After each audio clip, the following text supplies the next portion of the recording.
महाराष्ट्र विधानसभा निवडणुकीतील दारुण पराभव महाविकास आघाडीच्या पक्षांना अजूनही पचवता आलेला नाही.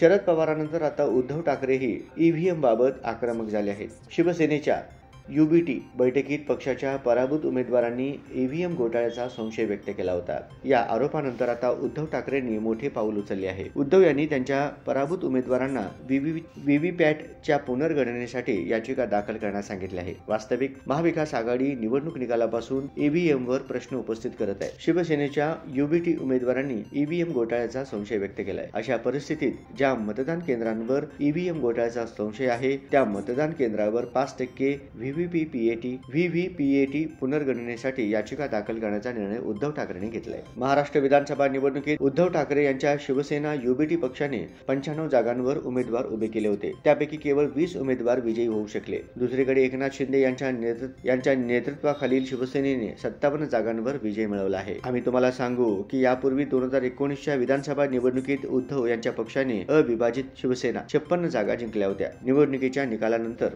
56 जागा जिंकल्या होत्या.